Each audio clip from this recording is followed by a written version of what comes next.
So today we're going to talk about the Industrial Revolution. Take a look if you would at those two definitions real quickly, because if you can remember these two things, you'll have a really good idea of what the Industrial Revolution is all about. I've tended to use the term manufacturing or trade, but the idea behind industry is the same thing. The idea of taking raw materials and turning them into goods, usually in factories, thanks to the Industrial Revolution. We'll talk about the rise of the factory system. And a revolution, we've got a lot of definitions for that. We've got a scientific definition. There's, of course, a political definition. But in this case, we're not talking about either of those things. We're talking about this general term we use for whenever there's this really big change that I almost said revolutionizes. That's how much revolution means that. There's this really big change that profoundly affects the way people do things. In this case, it's going to profoundly affect a lot of aspects of American life. This is going to start as a technological revolution. There's going to be a lot of little pieces of technology I'm going to ask you to remember. It's also going to start in Britain. So I'll let you know when we're heading to America. For now, I want everything I say you to assume that this is happening in Great Britain. Now, before the Industrial Revolution, most Americans and people in Britain make their lives in the fields. Men are working in the fields, women are helping in the fields and at home, but most people are growing food and either growing food just to subsist on or growing food to sell. But either way, that's how they're surviving. You're going to have generally the idea is that machines are going to take the place of hand tools. So the first one you need to know about is the spinning jenny. And you're looking at a spinning jenny here. I watched like 3 videos to try to understand how this worked and could not make myself care, but I will attempt to explain it to you in the vaguest terms that you need to know. The idea is just that previous to this, we had workers who were spinning thread. We're talking about spinning cotton into thread, which is a very time-consuming task. We had workers doing this at home and at their own pace. But when we have the rise of the spinning jenny, it's going to, somehow make it easier and faster. That's about the best I can do for you. But in 1764, we have a big event. We're going to have a man named Richard Arkwright, who's going to be really central to the Industrial Revolution in Britain. He's going to create something called the water frame. And instead of running on the power of your arm and the power of spinning, this is going to actually run on running water.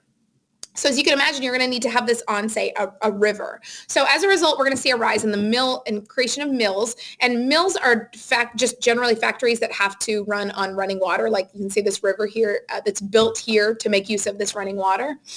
And it's going to lead to the rise of the factory system because instead of people working at home and working at their own pace, you're going to have these large machines that need to be put somewhere. And of course, these large machines that need to run on water, and people don't build their houses right on the river. So we're going to see the rise of this factory system where workers come to work at a factory and they have to kind of keep up with the machines. It's no longer just, work at your own pace. This is really going to change American labor and British labor.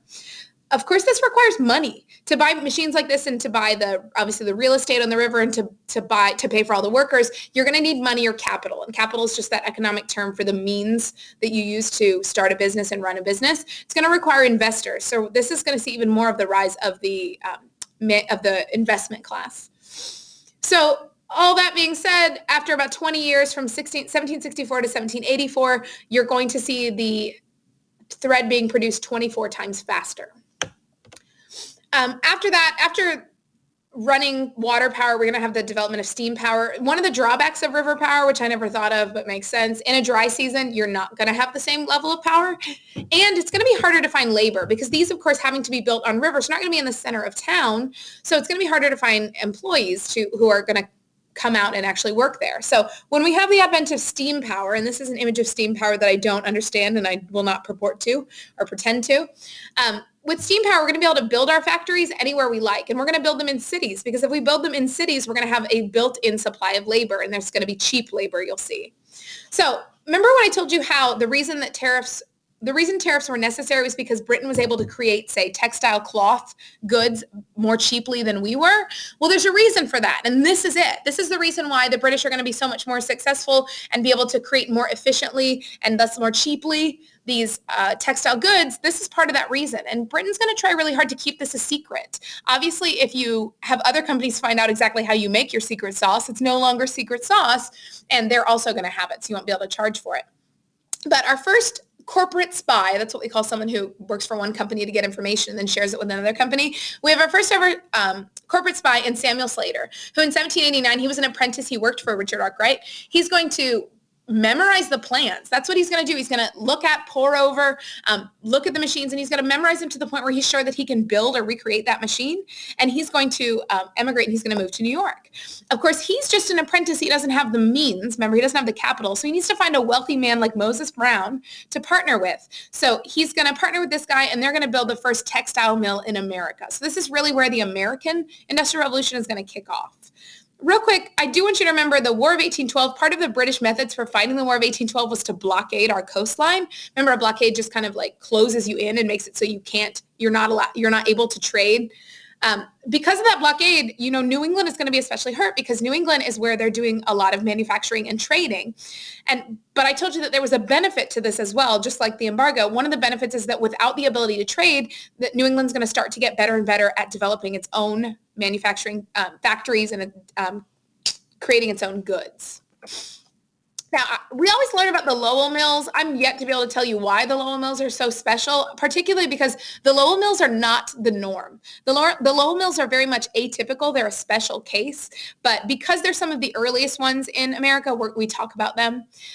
Lowell's named after Francis Cabot Lowell. He was an industrialist. He was a capitalist who decided he would also open a mill or a factory in Waltham, Massachusetts. His big contribution, instead of doing the spinning of cotton into thread in one area and then the weaving in another area, he's really going to try to bring it together more and more under one roof.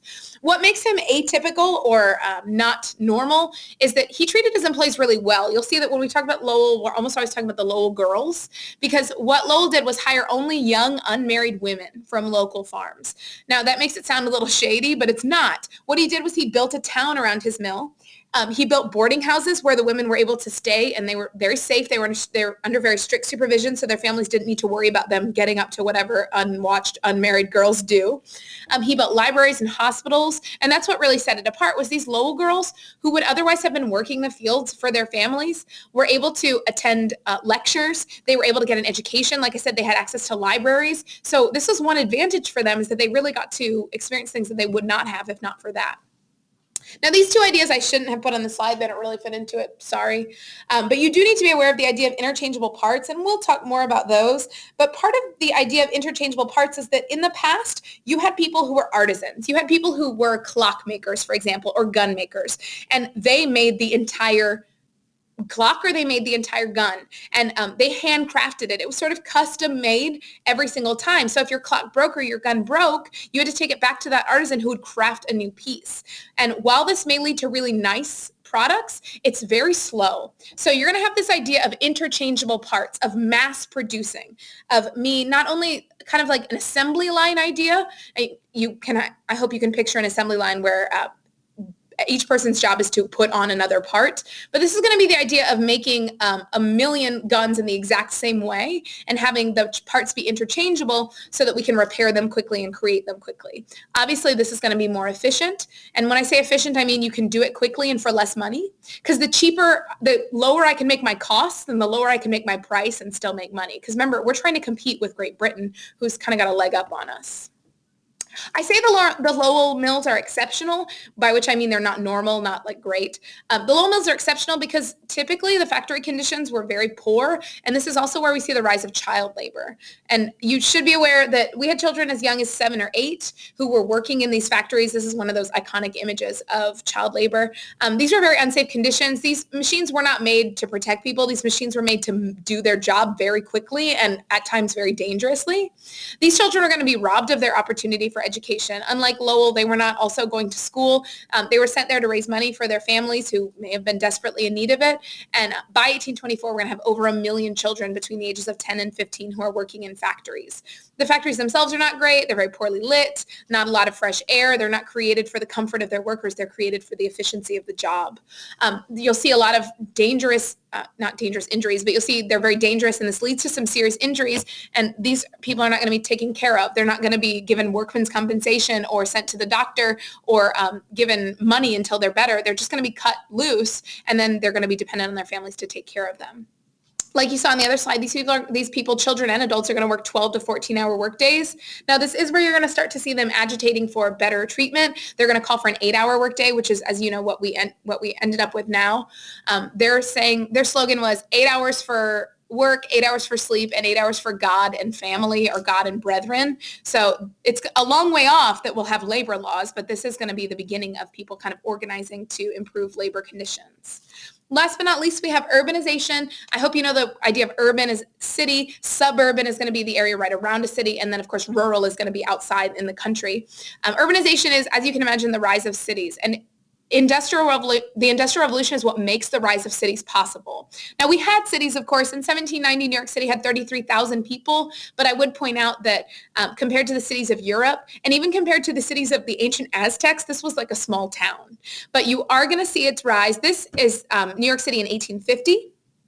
And you'll see that it's starting to grow, and this is their skyline at that point. And the reason it's going to grow is because of those factories, this factory system that's going to bring the workers to the job instead of letting the job be done at home.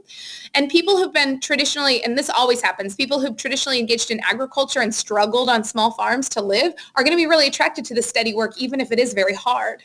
These cities are going to fill not just with people moving from the country, but also from immigrants. This is one of my favorite things to talk about that we'll talk about soon. We've got German and Irish immigrants who are going to come, especially in large numbers. But as the eastern seaboard cities start to fill, they're going to continue west. So they're going to travel through cities like New York and DC, and they're going to go to cities like Pittsburgh, which is going to grow exponentially during this time. And Louisville, Kentucky is actually going to end up having more people than Washington, DC. And these are going to be a lot of immigrants who move there. And immigrants, of course, lead to their own problems. So the same problems that any society experiences when they first grow their cities to a real extreme. Of course, there's going to be filth. Remember that you're not going to have a real sturdy city government, that they're going to have to be working that out. So you're going to be getting rid of waste. They have sewage systems, but they're not terribly effective. There's not going to be a lot of drinking water. Like all of these things that we take for granted, obviously, they're still working out at this point, making sure that people have adequate drinking water. And one of my favorite parts about this story is there's going to be a problem of fires, because most of the buildings at this time are going to be made of wood. You're going to have the problems of, and especially when people are crowded in like this, you're going to have the problem of fires. And you didn't have a municipal fire department. You didn't have like a fire department run by the city. You had volunteer firefighters. And these volunteer firefighters were paid, but only paid by the insurance companies. So the insurance companies, they knew that insurance companies would pay them if they saved an insured building. So you'd have multiple crews of volunteer firefighters rushing to the scene, and they would end up, instead of actually fighting the fire, they'd end up fighting each other for who got to fight the fire and get the money. The same was true of ambulance crews. I know in England, I'm just aware of ambulance crews as well, would work for hospitals, and they'd be paid for getting to the scene first and getting the patient, because the hospital also wanted to be paid. So that's going to be a couple of the problems that you're going to see with the rise of cities. Make sure you write a good summary, and I will see you in class.